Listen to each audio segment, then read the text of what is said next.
As World War II entered its final years, since 1939, the world had been caught up in one of the most devastating and brutal conflicts it had ever known.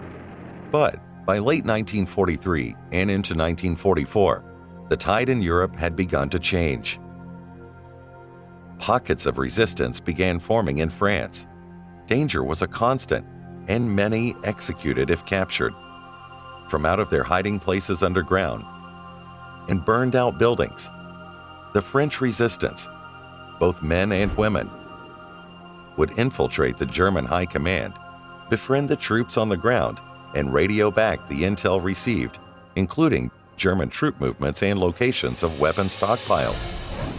Realizing how crucial this information was to our war efforts, a plan to aid the French resistance had to be put into place. In August of 1943, several squadrons would be selected from the anti-submarine bomber groups, patrolling off the coast of the United States eastern seaboard, flying heavy B-24 Liberators.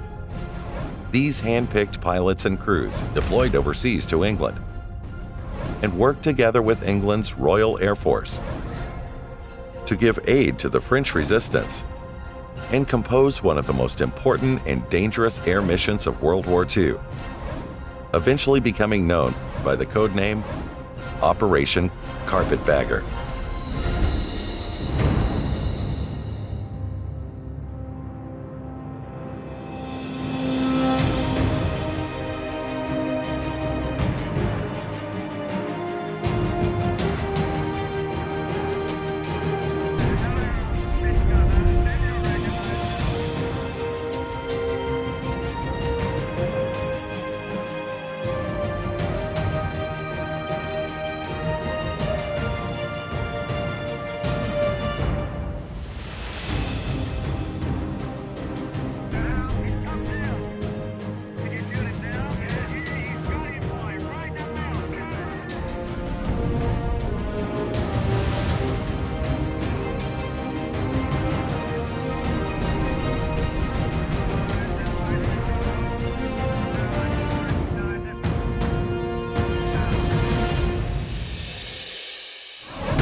In the spring of 1942, World War II was decimating the European countryside.